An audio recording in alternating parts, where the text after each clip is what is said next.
Eat like a king who's on a budget. 3 tasty options, fries, drink, and nuggets. All for $5. Wait, that can't be right. Just confirm that that's the real price. BK, have it your way.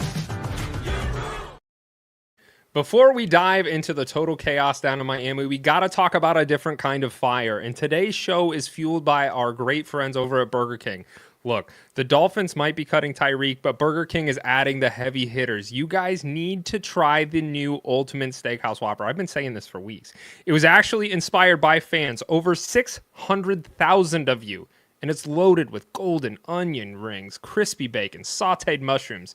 And I'm telling you, man, that creamy peppercorn aioli, it is basically a Pro Bowl roster on a toasted sesame bun. Whether you're celebrating a Super Bowl win or mourning your team's salary cap, do it with a Flame Grilled Classic. Head over to the Burger King app, order the Ultimate Steakhouse Whopper, and have it your way.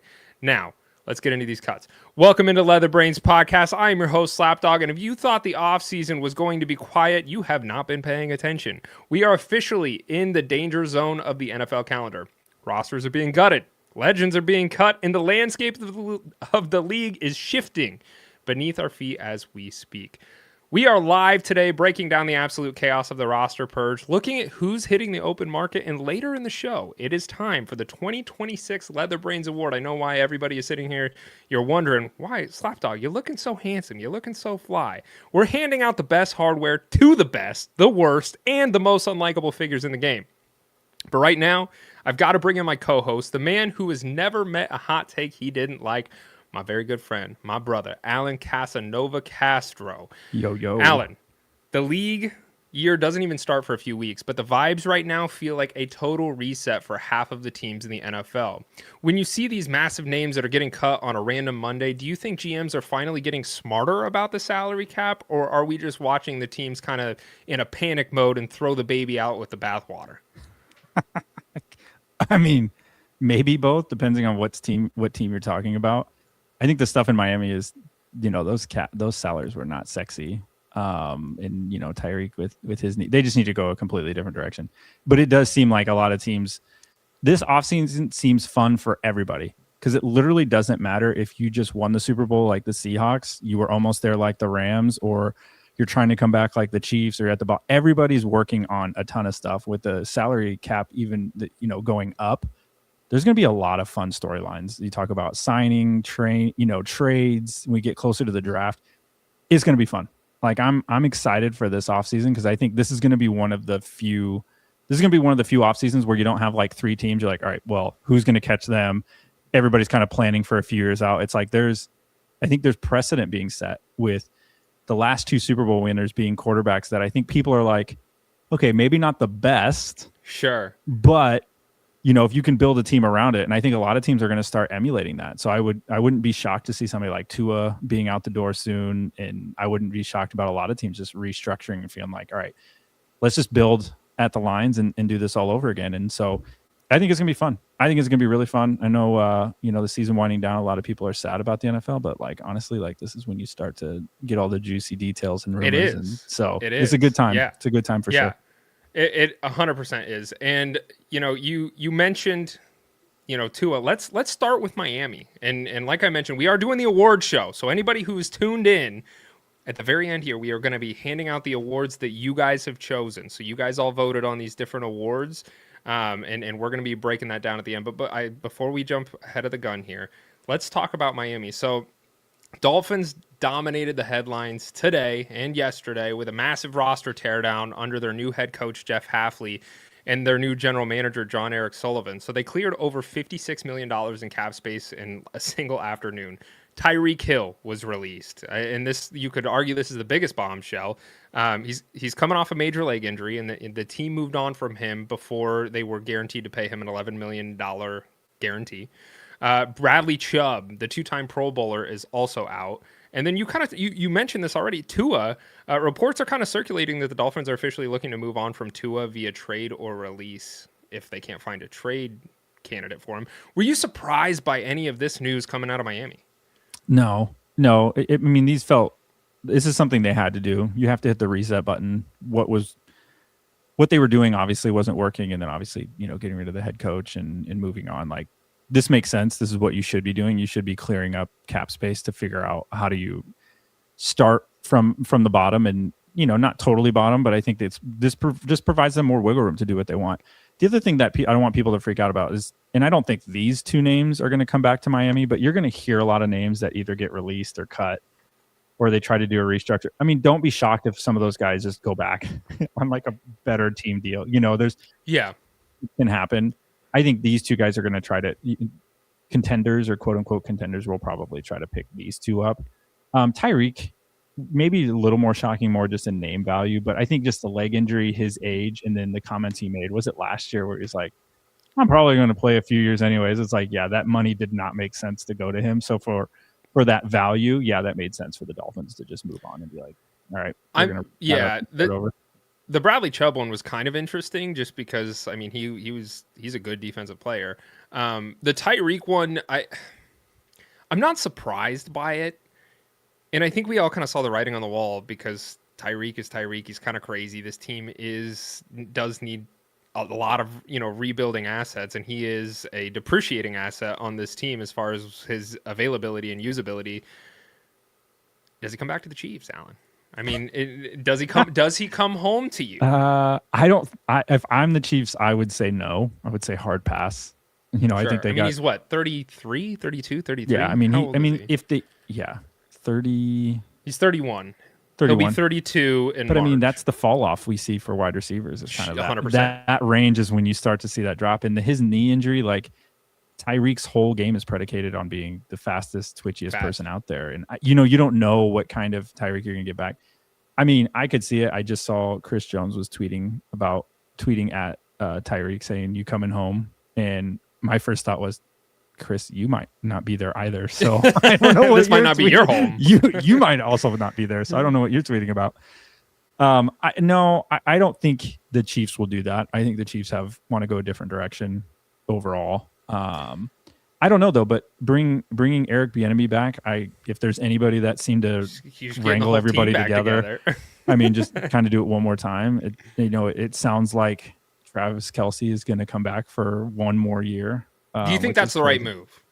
Yeah. I mean, he was still one of the top tight ends from production this past year. I mean, you can't sneeze at that. I think if you looked at his 1,000 yards, this 1,000 yards per season, that run that he was on, he's definitely not that.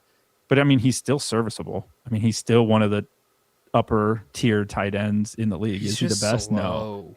He's slower. Slow. But I think what he gives that team, they shouldn't be needing his speed at this point. They should have figured it out. And I think that's what the Chiefs are struggling with, is how do we get people in here that can do it? You got, Xavier Worthy isn't panning out. Rashee Rice, maybe. But a part of this was the coaching staff, which they've also overhauled. So I don't know. There's a lot of questions there. I wouldn't be surprised if he ends up somewhere like sacrilegious to say, but like, what if the Bills picked him up? What if the Bills signed him to a friendly That would be a deal very Bills-esque move, but like the Bills have tried this before. I mean, they tried it with Amari Cooper, and like he was an aging asset that didn't end up panning out. And realistically, what the Bills need to do, look, Tyreek's going to sign somewhere. He's going to play somewhere. He's going to be on roster somewhere. Like I really do believe that. Now, that team-friendly deal certainly comes into play, and the Bills, I wouldn't hate it, but like he is coming off this leg injury, and the Bills, they desperately need weapons that are not 32 years old coming off a major leg injury. So for me, I'm like, man, I could see it. If I could say you're going to get a 85-90% Tyreek Hill of what he was, then like how attractive is that? That's very attractive, but do you think you'll get that? Realistically, no, I don't. And that's the problem that I see in this particular situation.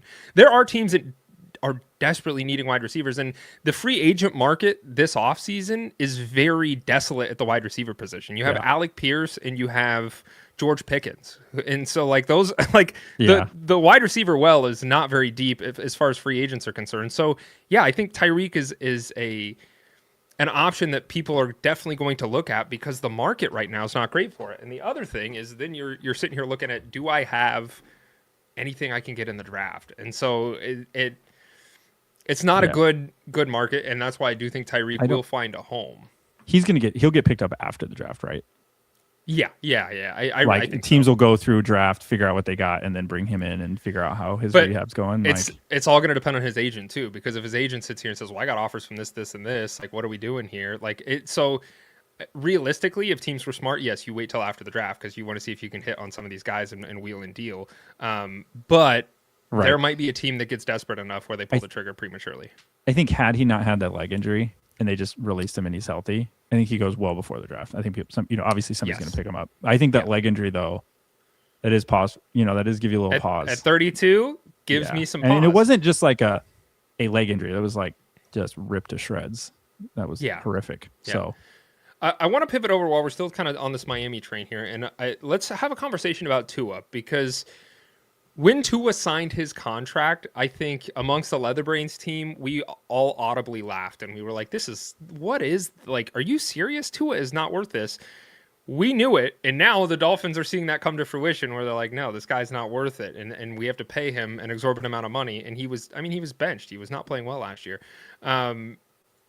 Is there any team that is Tua a favorable option for anybody in your mind as far as the quarterback landscape in this offseason? Not through trade. I know they really want to do a trade. I would just be hard pressed. I just don't know what they would even get for him because not only was he ass, he had the concussion problems. So you have a guy that is injury prone, quote unquote, with his concussion problems, and he's ass. So now what do you do? Like what? He had glimpses where he could be serviceable. I think he could be stashed as a backup somewhere, but I don't think he's going to start anywhere in the league next year. That's just my gut. Unless something catastrophic happens to some team, I just don't see him starting somewhere.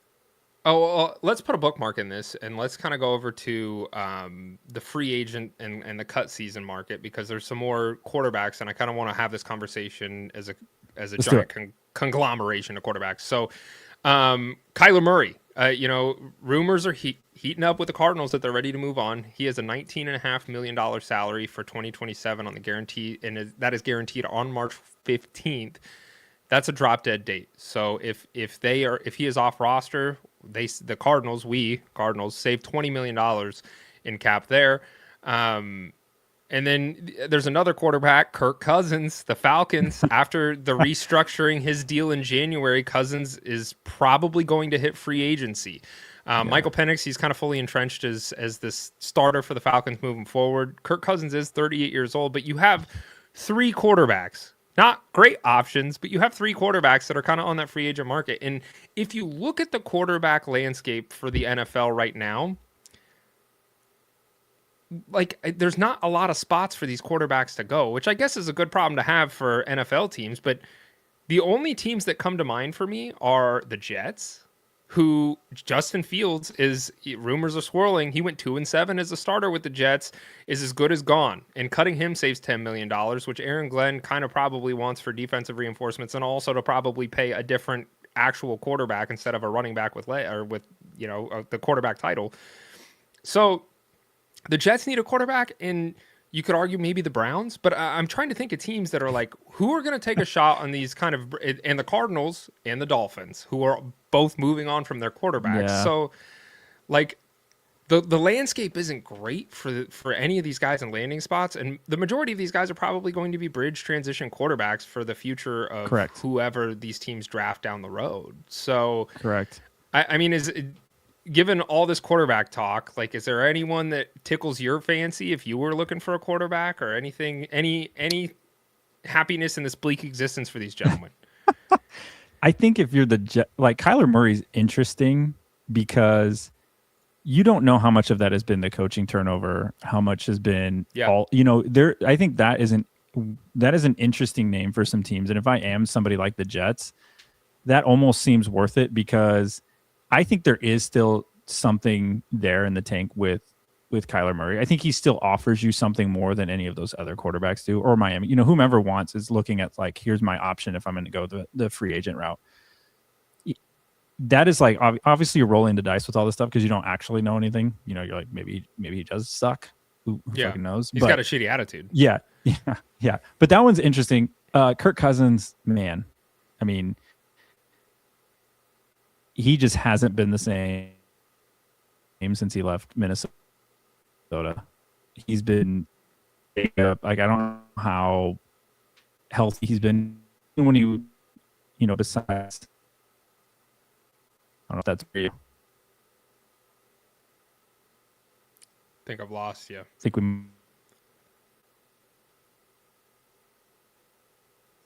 Think I lost you there, Alan. While you reconnect here, so there's some other free agents that are not the quarterback position that are kind of generating some buzz right now. We've got Joe Mixon, expected to be a cap casualty after not playing all of last season with that non-football related injury. Not only do we have Joe Mixon, but we've got Alvin Kamara. He's kind of the face of the franchise for the Saints. He takes almost a $19 million cap hit with career low production this last season.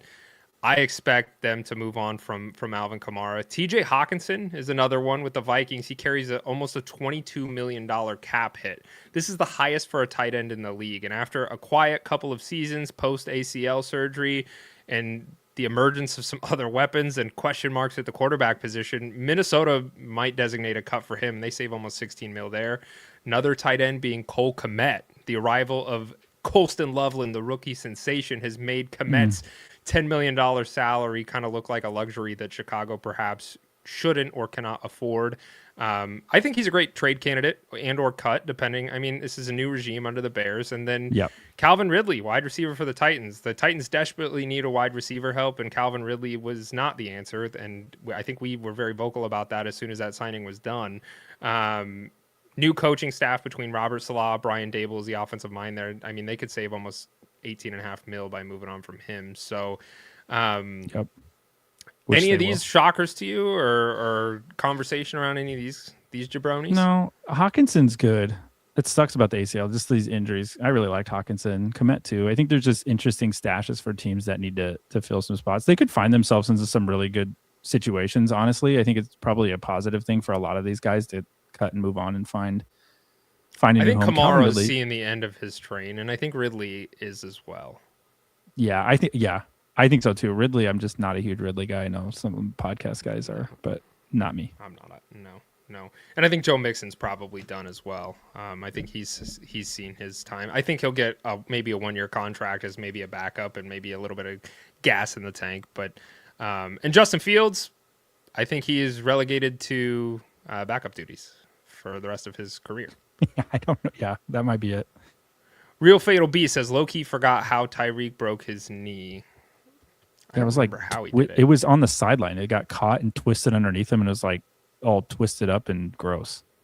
Go Google it. It was bad. Twisted up and gross. I don't Google it, but don't share it here, please. That's disgusting. Yeah. But we don't root for injuries. And then the last thing here is the franchise tag. So it officially opens tomorrow, which is kind of exciting. And I'm expecting names like George Pickens, I think, is a huge candidate for that franchise tag. I think he really was a key component for that Dallas offense. And so, and the thing too is, as I mentioned earlier in the show, with how desolate the wide receiver position is in free agency, he could be a tag and trade candidate. I could certainly see that. And another one, potentially Breece Hall. Kenneth Walker comes to mind for me as well for the franchise tag. So expect maybe some things to start happening as early as tomorrow with the franchise tag window opening up. So anything else on any of this before we jump over to the award show, Alan? No, it's just a fun time. A lot of names. There's a lot of names, but I don't want to break anybody's heart. Before we get into the award ceremony, got to give a shout out to our sponsor. This combo meal's got combinations. Make this thing your own creation. Entree, drink, and choice of sides. Oh, and it's free to swap fries. BK, have it your way. God, I just love that jingle. All right, we are seconds away from handing out the most prestigious and most hated awards in football, the Leatherbrainz Awards. But first, got to give a quick shout out to the King, baby. If you're watching this with the future NFL stars of the house, Burger King just dropped the most nostalgic collab of the year. I'm talking the $3.99 Teenage Mutant Ninja Turtles King Jr. meals. They're back. And we're talking collectible TMNT toys. We got Leonardo, Michelangelo, the whole freaking squad, plus a burger, fries, and a drink for under $4. In this economy, that's a bigger steal than a fifth-round franchise quarterback. I'm looking at you. Well, I was going to say Dak, but he was in 5th round. Plus, Royal Perks members, don't forget it's Whopper Wednesday. Grab an original for just $3.99 in the app. Get your food, get your crown, and get back here because we're about to name the biggest bust of 2025. Burger King, baby, you rule. Let's jump into the awards. We've got a great award show that was voted on by the fans. So we're going to start with the biggest one here, NFL Man of the Year. I don't think we need to give any more explanation as to the Man of the Year and what that fully entails. So our candidates today, Alan, are you ready for this? We got Stephon Diggs, Rashee Rice, James Pierce Jr., and Jordan Addison as Man of the Year candidates. Now, what I'm going to do is before I tell you who won these awards, I'm going to ask you who you think should win this award, and we'll do that kind of all the way down here for all these different superlatives. Love it. I love it. I mean, what a list of names. What a cast we have here. Everybody's all great human beings, all great men. Yeah. That represent the league stand-up well. Citizens. Yeah. Correct. I mean, for me, it's got to be Diggs. I mean, very rarely do you date Cardi B, break up with Cardi B at the Super Bowl, choke your chef, and win. You're an AFC champion. That's tough to do. That's tough to balance all of that activity outside and off the football field, and then come in and be a part of this and go to the that, Super Bowl. Yeah, was at the Super Bowl. Yeah, I mean, to me, if there's anybody that's like time management Man of the Year. Like, how do you James Pierce Jr. I don't know why he was. Do you know? Yeah, he was the one that. Yeah, he was the guy that just was like assaulted his girlfriend and then crashed his car. And yeah. Okay. He's got to be a late addition to this list, this award. But he garnered enough attention at the end there he really wanted it. He was like, get me in this Leatherbrainz. Trying to win this award. Yeah. What can I do? I mean, it's got to be Stephon Diggs. Like the whole. I mean, it's been a thing for years now. But in the off season, he's got some questionable substances on Cardi B's yacht that he's passing around, and then it just snowballed into even worse things. So, the award for NFL Man of the Year, chosen by the Brainiacs, was Stephon Diggs. Congrats, Stephon Diggs. You are in fact the Man of the Year here at Leatherbrainz. We appreciate your contributions to this prestigious award. Keep doing what you're doing, man. You're doing great, and we're all maybe don't keep doing what you're doing. Maybe find something else. Get a hobby, puzzle, do something. All right, next award here that we got, Alan, is the Pamela Anderson Award. And I know what most people that are listening and not actually viewing us, they're making a mistake by not looking at us in our wonderful award attire. The Pamela Anderson Award goes to the biggest bust. So this could be fantasy football. This could be NFL. We kind of put a bunch of different candidates on here to let the Brainiacs really decide. And the candidates for the Pamela Anderson Biggest Bust Award are A.J. Brown, Xavier Worthy, Jerry Jeudy, or the Ravens' entire defense, Alan. Now, if you had to choose who you would think should win this award, who should it be for you? The Ravens defense, that's tough. They all got hurt. I don't know if that counts. For me personally, if I had to pick one, it's going to be Xavier Worthy, just because I'm selfish. Because you're a Chiefs fan. Week 1, he lets Travis Kelce break his shoulder in half, and then he proceeds to do nothing for the rest of the year. So for me, it's like, come on, man. You want Travis Kelce back. Now he's been more of a liability for the Chiefs offense than he has. True. He's injured. I think he hurt Rashee Rice too. Yeah, he single-handedly ruined 2 games this past year. So maybe Kelce should hang him up. Maybe should. Maybe should. AJ Brown's interesting. AJ Brown. I don't think who I would AJ vote Brown's for. fault. Yeah.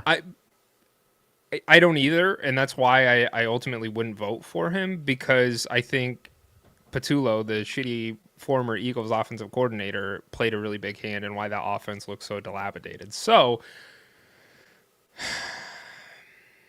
I don't know. I'll just give it to A.J. Brown. But I'm going to let you know the Brainiacs voted for Jerry Jeudy as the biggest bust of the year. So he won this award by a landslide in comparison to the other candidates. So Jerry Jeudy has been awarded the Pamela Anderson Award here at Leatherbrainz for the biggest bust.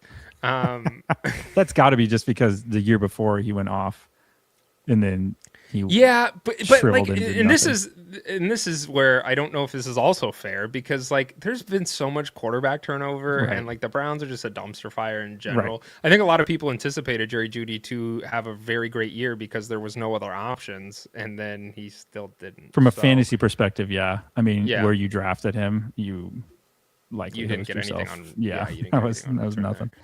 Okay, well, congratulations, Jerry Jeudy. You are the job. biggest bust. Golf claps for you. Yep, well done. Well done. Good job, Jerry.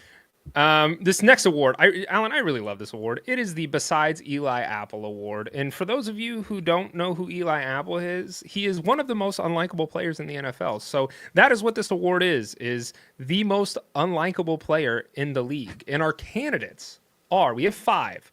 We have Eli Apple, of course, Deshaun Watson, Stephon Diggs, making another appearance, Nick Bosa, and Jalen Carter.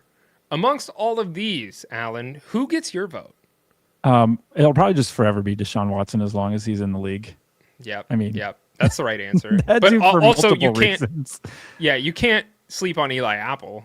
I mean, No, he is still after there. it. That is interesting. I would say Deshaun Watson, 1, for just being a creep, and then 2, basically robbing the city of, Cleveland.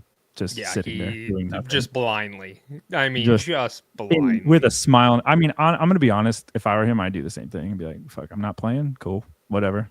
Cash that check. What the life. Everybody's just mad because they can't do it. But for me, I mean, interesting seeing Stephon Diggs. Maybe he could be a, 2-time. I don't know if we've ever had that at Leatherbrainz where we haven't a single player win multiple awards in the same award season. I'm gonna let you know, it's safe. So Stephon Diggs did not win this award. Did not win Deshaun Watson did, and he also had my vote, by the way. So, it went Deshaun Watson with the majority. Next up was Eli Apple, of course, because he's a piece of shit. Of course. And then number 3 was Stephon Diggs. So we're safe. We're safe. Okay. Deshaun, that was easy as long as he's still in the league. I wonder how many people remember, if you're just like a casual NFL fan, that Deshaun Watson still exists. I remember because I have his jersey in my closet, and I'm saying about you're more in the know. That doesn't count. True. But I'm just saying, like, guys hanging around, like, they'd be like, if I said the name Deshaun Watson, I'd be like, did he retire? Like, I don't wonder how many people would even know he's still sitting there collecting a paycheck.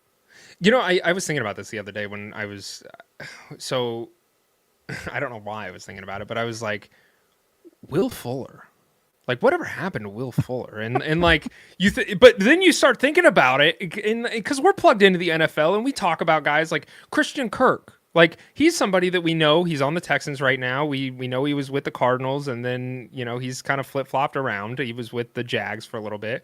Eventually, he's going to get phased out, and everybody's going to forget about him. Kenyon Drake. Like, some of these names, you could just pull names out of a hat, and it's like we should do this one of these, because guys we just love naming names of players that used to be there and used to draft. We're not talking like the Derrick Henrys and like the Hall of Famers. Like, we're talking about the guys that they were gritty. I mean, they might have won you a fantasy football week, and then all of a sudden they're now selling insurance. That's a fun thing to do, actually, is to go back and look at some of your old, if you're in redrafts, just go back and look, and then look at the end of the season, because injuries happen, and the randomest, most, who the hell was this? Why did I even pick him up? Like, that's probably one of the funnest things to do, just be like, man, I was down bad. I don't even know who this is. Yeah. He was on my roster. Yeah. But as far as the Besides Eli Apple Award, congratulations, Deshaun Watson. You are the most unlikable player, you piece of shit.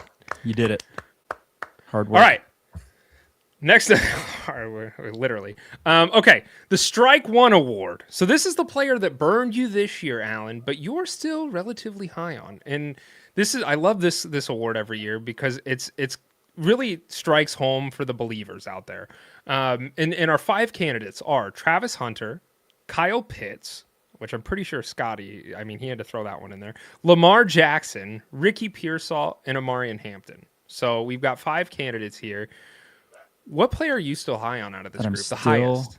That I'm still high. The highest. Honestly, we didn't discuss this. So this might be a good time. You saw the news of Travis Hunter where they said he's did. probably going to be more did. cornerback now than. And you have him in offense. Dynasty League, and I was sitting there thinking, like, that sucks. Well, I drafted him knowing that. Like, that was always a possibility. It wasn't like, oh, he's going to be the all-pro wide receiver. It's just like, he's a freak athlete. If he ends up being something on offense, it's worth it. If not, whatever. That's interesting. So I would say I'm not high on him just with that news. Sure, I'm just like, well, I don't even know what you're going to be. You know, but I mean, we've seen players like that, like Rashid Shaheed, where it's like he comes in and does things like in a pinch. So I'm hopeful maybe there. Kyle Pitts, no. Lamar Jackson's interesting. Ricky Pearsall, I can't. If you've been shot and you come back and play, you pretty much are exempt from being ridiculed ever. So Ricky Pearsall gets a pass. Omarion Hampton, I don't know. I mean, he was hurt, wasn't he? Did I make that up? He was hurt. So that doesn't count. Yeah. I'm gonna go. I think Lamar Jackson. He probably burned. I mean, I had him in some redraft leagues, and he certainly burned me with where I took him in ADP. I guess that makes sense. I guess he would be one on there. Depending on when you took Lamar Jackson, I'm going to take Lamar just because I think a lot of people are really down on him, and I think people are going to forget. He also wasn't very healthy. I'm wondering if he can get back, but that's somebody under new leadership. You're not going to have Harbaugh anymore. I'll be interested to see if that is like a jolt or a shot in the arm for a lot of these players just to get something new because they look very bored with everything. I'm going to take Lamar, but I wouldn't be surprised if Omari had won this. Lamar did not win this. He was actually the least. So I guess... I mean, he had to have burned a lot of people. So why you're not still high on Lamar is interesting. But the Brainiacs chose this. The Travis Hunter thing is very interesting. And I could kind of see the writing on the wall because you saw Parker Washington like just kind of like eclipse what Hunter had done in his short span. And like that wide receiver room got a lot more full. And I was like, I think they're going to pivot him over to, and I still think he'll be involved, but not nearly as much as he probably wants to be. Kyle Pitts doesn't belong on this list because he's burned you for years and years and years. And then at the very end, he just had like he's going to get himself a fine contract this offseason, which is exciting and interesting. I'm going to take Omarion Hampton. That's my vote because I had him. Yeah. He burned me. I was sad because I was really excited for it. And to be honest, Omarion Hampton won this award. He was number one. Travis Hunter was number two. And then you had Ricky Pearsall and Kyle Pitts and Lamar at the bottom. So the Brainiacs have chosen Omarion Hampton. I'm high on him. I really am. I think it was just, you can't predict injuries. It sucks. But let's give a big golf clap to our Strike One award player, Omarion Hampton. Congratulations. Congrats, Omarion. We'll get your trophy here soon. Yeah, well, it'll be in the mail. Heart Attack Hero Award. So this is for a quarterback who plays like a blindfolded gambler. They throw 3 interceptions and 3 touchdowns every Sunday. You don't know what to expect on any given week. They play like they're insane, and they don't know what cards they have, but they're going to go all in. And so the quarterbacks that we have here are Trevor Lawrence. You got to love Jameis Winston. I mean, anytime he's on the field, he is the Heart Attack Hero. Caleb Williams and CJ Stroud are the 4 candidates for the Heart Attack Hero Award. Alan, who are you taking? I'm excited to hear your thoughts on Trevor Lawrence. For me, it's got to be, I don't think he was, maybe Trevor, but Caleb Williams for me. You look at each game, and it was like, for 3 quarters, you have no idea what's going on, and things are just kind of flying all over the place. And then it seemed like this year, it's like he took the whole game to remember how to play the quarterback position, and then in the 4th quarter, it was like, oh yeah, let me put all this shit right back together. Let me put this right back together. This is how you throw a dime from 60 yards away. And he did it. And so to me, that's what I think, especially this year, considering how the season turned out for the Bears, is kind of like he was just out there. He is 100%. Look, I'll always vote for Jameis Winston because I love the man to death. But if I'm being real, Caleb Williams would be who I would pick for the exact same reasons that you just mentioned. It's like the guy can't throw a 10-yard ball in the flats, but he can throw a laser 40 yards downfield in triple coverage in like the tightest window and get it done. And it's like, what the where did this come from? So Caleb Williams also has my vote. Trevor Lawrence, I think he was blindfolded for the majority of the year. And then like at the very end decided to take his blindfold off and play like a decent NFL quarterback. I still don't like the guy. I don't believe in him as a quarterback, but it's hard to sit there and argue with the results that they got at the end of the year. what I'm interested in moving into next year for the Jaguars is, can Liam Cohen find that consistency with Trevor Lawrence? Because that's my biggest problem with him, is he's not consistent enough. And that's why he belongs on this list of the heart attack heroes, because that consistency is a concern. And really, I mean, that's a problem with a lot of these quarterbacks, is just it really comes down to, can you consistently play at a high level or at any level? And for Trevor, he didn't for a large part of the year, and then he kind of found it towards the end of the season. I'm interested to see, does that translate into next season? So, but I'm giving it to Caleb Williams. Unfortunately, he did not win this one. It was actually C.J. Stroud who won the Heart Attack Hero Award for quarterback who plays like a blindfolded gambler. And I could kind of see the reasoning here, because when you, I mean, we've all watched Texans games this year. Well, I say we all, you and I have, and the problem was really their offensive line. And so he did look very scared. We haven't seen CJ Stroud play at a high level since his rookie season. And a part of that is, I really do think, due to his offensive line, but it's like, is he ever going to figure it out? So he did win this award. Caleb Williams came in second, and our boy Laser Jameis took third with Trevor Lawrence. My man. Gotta love him. Gotta love him. So congratulations. Congrats. CJ Stroud, the heart attack hero. You are causing a lot of chaos for your organization and your fans. The next award here is the I'm just here so I don't get fined award. You gotta love Marshawn. So this award is for the player or coach who gave the most painfully awkward, or the, I'd rather be anywhere else press conference. So this is a fun one, and we have quite a few candidates, and I really like a lot of these candidates. So first up, we have Mike McDaniel, former head coach for the Dolphins. We have Pete Carroll, former head coach for the Raiders. We have Terry Palua. I think I said that right. He's the Bills owner. And then we have Raheem Morris. So those are our four candidates, four wonderful candidates. Who should win this award? These are hilarious. I don't remember any Pete Carroll press conference. Like, I don't know if he ever talked.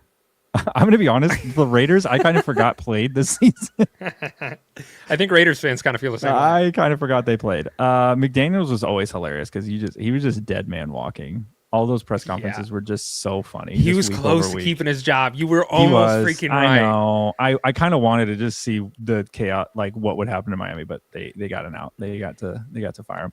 To me, it's got to be Terry Pagula, the Bills owner, because of the hot mics, just chiming in and just. So for anybody who doesn't know what happened there, why don't you give them a little bit of a recap? Yeah, so this was after they had lost the brutal playoff game to the Broncos, and they had just fired Sean McDermott, and they were having this press conference. So it was Brandon Beane and it was Terry, the owner, and they were talking about the season and what happened. And Terry made this comment about how the only reason they, drafted Keon Coleman was because the coaches wanted to. And mind you, Keon Coleman is still on the team, and he is he's still starter. He was playing, up and down year, and Terry they were just saying the most wildest shit ever. And if I was a head coach, I would look at that and be like, that's my boss. Like, that's who I'm going to have to talk to about this shit. Like, that is absolutely insane. It was just unhinged. You could tell they were all just so butthurt about losing that game to Denver in Denver. I mean, writing was on the wall for the Bills. It was for the taking. This AFC, you look at that Super Bowl. I mean, it would have looked a lot better with Josh Allen in it, trying his hardest. He probably still would have lost, but it at least would have looked a little better than it would have been more entertaining. Yeah, than whatever the hell that was that we watched. But yeah, I thought Terry just total unhinged comments about the coaching staff and players still on the roster that did it for me. That one, hands down, there's no justify. Mike McDaniel is hilarious because, just like you mentioned, he's a dead man walking. I always thought, until I saw Hard Knocks, he just likes to fuck with reporters, and he doesn't take it seriously. And then after seeing him in Hard Knocks, I was like, oh no, that's just him. He's just a really weird dude. But the Terry, the owner of the Bills, if you haven't seen that, I highly recommend any of you out there listening, go watch it, because it is the most, I'm sitting there cringing just listening to it, and I'm like, this is real? It was insane. It was almost like if you have a relative, like a really old grandpa or uncle, that just says the most wild shit at dinner, but you're just like kind the of most racist, heinous. That's things. Terry. That almost felt like everybody in the room was like, "Fucking Terry again." He's just out here talking. It's like what that whole thing was. I just couldn't believe it. If I'm Keon Coleman, I'm like, I'm out of here, man. Like, yeah, like that's not going to inspire me to wake up in the morning and go try my best. Like, are you fucking kidding me? The GM literally saying like, we didn't fucking want this guy. But he didn't win the award. Terry did not. It was actually Mike McDaniel.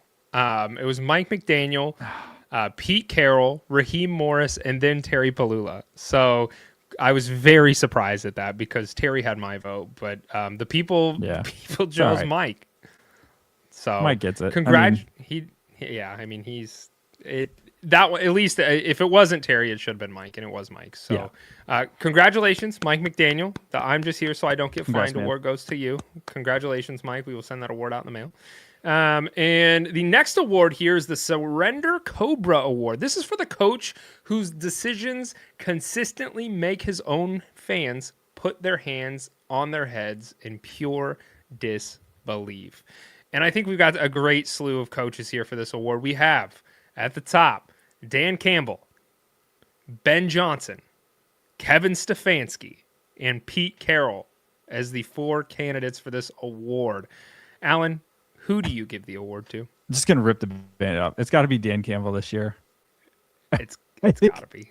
When you make wild decisions, it's fine when you're winning. When you make wild decisions and you're not winning, everybody's gonna scratch their head and be like, "What are we doing?" And I think to me, even just like the play calling this year, just everything. And I like Dan Campbell. I'm not like Scotty where I'm just going to take the steamiest shits on everything he does. I think this year for him, Pete Carroll's too old. He's just senile. He's just kind of like, okay. And I don't think Ben Johnson or Stefanski necessarily need to be on here. In my opinion, like I don't think they did a ton that warranted. Ben Johnson went for it on 4th down quite a few times. He did, but like I said, when it's working or it works in the end, or the sum of it gets you to where you need to get to, I think they did. This season was pretty much like a gold star for the Bears, for that organization. So I'm not going to put that, but for the Lions, I look at the other way. I'm like, oof, this is not how it should have ended up. And I know a large part of that isn't necessarily due to Dan, but I don't think he helps them when they are obviously teetering and struggling, trying to make the playoffs. So I'm going to give it to Dan. Yeah, I also like Dan Campbell a lot. I'm probably the biggest Dan Campbell supporter on this show, but I would be remiss if I did not also give him my vote for some of the head scratching things that happen. And like you said, when it works and you're killing it and your team is doing really great, you can sit there and cheer and say this is the right call. But when it doesn't work, that's when you're going to put your hand on your head and be like, what are we doing? So Dan Campbell gets the award for me, and he also gets the award from the Brainiacs. So Dan Campbell, congratulations. Congrats, Dan. I think he's really going to like putting this up in his mantle, the Surrender Cobra Award. It's got Cobra with a bandana on it that says surrender. So I think he's really going to like this one. Yeah. So congratulations to him. All right. Next award here is the Divorce Attorney Award. So this is for the player who single-handedly ruined a fan base's relationship with their own team. I like this one. This one's a fun one. So the 4 candidates that we have, Alan, we have Kyler Murray with the Arizona Cardinals. We have Russell Wilson for one play with the New York Giants. The Chiefs offensive tackles. And Tua turned the ball over as our 4 candidates here. Now, I'm going to ask you, are you going to vote for the Chiefs offensive tackles? No, because it didn't ruin my relationship or the fan bases, I don't think. Okay, so which one of these candidates deserves the award the most? These are funny. I'm going to pick the funniest one just because it's got to be Russ Wilson. I don't know if you guys, if anybody's listening or you're watching, that one play when Jackson Dart got hurt and went into the tent. Yes, and Russell Wilson came in for one play and threw like the most god-awful pass I've ever seen. And everybody was like checking on Dart in the tent. Like, yeah, because they all were checking. Like, Dayball went in. He's like, "You good to go? Can you please get back out here?" Yeah, and then he got like fined. There was a lot of scrutiny because he was like, "You're not letting him go through the checks and balances." And it was like, as soon as Russell Wilson started warming up, the entire stadium started booing. It was hilarious. That was also unhinged. Everybody was so pissed off. That was the funniest thing ever because it was literally like some innocuous plays, and they weren't great. But normally you're just like, all right, let's finish this out. We'll kick the field goal. Like we'll figure this out. We'll figure out if Jackson's okay. And it was literally like in the middle of the drive, the play clock is running, and Daboll's like, please get back out. Yeah. That was one of the funniest moments of the year by far. That was so funny. Yeah, that's who I would also vote for. Russell Wilson did not win the award. He took second place. Tua actually won the award. So I imagine there was quite a few Dolphins fans who came to the aid of this award. But I'm not surprised either. I mean, I would vote for Kyler Murray for personal reasons because it sucks. But that's that's a good one for you. I think Tua makes sense. I think this is also probably why this is why Tua is going to move, because these teams have to sell the future. You have to sell your fan base that like, hey, things are going to get better. And I think if they watch Tua roll back out there for another season, that gives you zero hope that things are ever going to get better. Yeah, and if I was a Dolphins fan and they were like, yeah, we're going to stick with Tua, I would also want to bash my head against the wall because it's like this isn't working. It hasn't worked. Let's move on. Not going to renew Red Zone again. I'll just save my money this year again. Well, congratulations, Tua. Turned the ball over. You have won the Divorce Attorney Award. So we will send over that paperwork for you to sign after the show. That's awesome. And our last award. This is the Kim Kardashian Award, Alan. This is the Comeback Player of the Year Award. And we got some great candidates here. We have Joe Burrow, Joe Flacco, Phillip Rivers, and Trevor Lawrence. Who's getting your award? Oh, it's got to be Phil. It's got to be Rivers, man. You can't not choose Phillip Rivers. We're not even going to talk about anybody else. He was literally coaching high school football and came back and played. Like that has to be it. He almost beat the Seahawks. Yeah, that's honestly insane. Honestly insane. He should get, almost beating a team that just dismantled everybody. He should get the award, hands down. Well, Go ahead. Oh, I was just going to say, like, Joe Burrow, Joe Flacco, those are great stories, and I think it seems like Joe Burrow How many times can Joe Burrow win the Comeback Player of the Year award? That's what I'm trying to figure out. Well, it's like every other year. So next year he'll have a good year, and then the year after he'll get hurt. Correct. And then he'll have another chance to win it again. Yeah. So, but Phillip Rivers, that's just a hilarious story. It's just everybody was rooting for him, and unless you were playing, if you were playing the Colts, you were rooting for the Colts. Like you were just like, this is hilarious. This is the funniest thing I've ever seen. Well, and you know what? It was a good move by them because obviously Anthony Richardson, their backup, was also hurt, and it's like, let's at least get the people talking. And they did. It did. Yeah. NFL media was freaking circling like buzzards, and they were like, "Let's go." If I was in Indianapolis and if Phillip was playing, and I happened to be there, I'm buying a ticket. Like, why would you not? Yeah, it would be amazing. So, what a great business decision by the Colts to just say, "Fuck it, let's go get Phillip Rivers and throw him in." Smart. So, he did win the award. So it is a bust of Kim Kardashian. We will have that in the mail for you, Mr. Rivers. We appreciate your you coming back and playing and showing us that it's probably a good choice for you to sit on the couch. That's it, Alan. That is the award ceremony. We are done. The 2025-2026 season is now officially wrapped. Put a bow on it. Amen, man. Amen. Seahawks won it. We got what a year. What a year, man. A lot of shit happened this year. A lot of shit did happen this year, and I'm so glad that I had you and Scotty along for the ride. And with that being said, we are going to take a break. We have been doing this for, what is it? Forever. Like we don't get a lot of breaks here at Leatherbrainz. So I want to say last year we were doing this for 40 episodes, and for probably longer than that. It was probably close to like almost 50. So we're going to take a break, Alan. We are going to take the rest of the month of February and all of the month of March off. So everybody who tunes in and listens to us, we got to take a break. We have other jobs other than sitting here podcasting, and we just need a well-deserved break because it is a lot of work providing our pretty faces on camera every single Monday night. So we're gonna take a break. All of February and all of March, we are taking a well-deserved break, and we will be back in April to cover all of the news that we may have missed in the interim. Go follow us on social medias. We will still be active over there. So our Instagram, our Twitter, all of that. We will be breaking down news and having conversation over there at Leatherbrainz. So go follow us over there. And Alan, I'm excited to take a breather and have a couple weeks off and enjoy time with family. because Yeah, my wife, same. she's yelling at me and she wants me to come eat dinner with her. So, yeah. So All right. appreciate it though. This was a fun year. I'm glad we were able to do it, and the awards turned out wonderful. And we will be back April, full steam ahead, breaking down. We'll have the excited for the draft at the draft. end of April, and there will be a bunch of moving pieces and players throughout. So join us over on social media and hit the subscribe button wherever you might be at, whether it's YouTube, your podcast platform, and then if you hit the little bell when we go live again, you'll be able to listen to our sweet, sweet vocals on the airwaves. So, all right, Alan, let's get out of here, brother. All right. I love you. I appreciate you, you. man. This was fun. We are out.